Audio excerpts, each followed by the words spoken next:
Alam mo ba na ang puso mo ay tumitibok ng humigit kumulang 100,000 beses sa loob ng isang araw?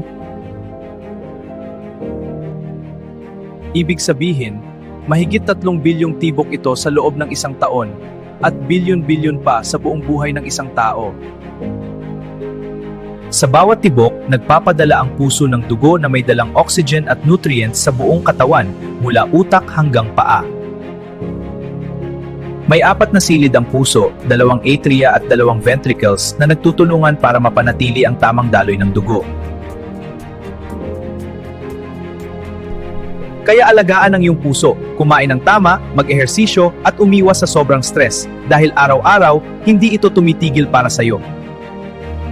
Karaniwan itong tumitibok ng 60 hanggang 100 beses bawat minuto, pero maaari itong bumilis kapag nag-ehersisyo, nasasabik o na-stress.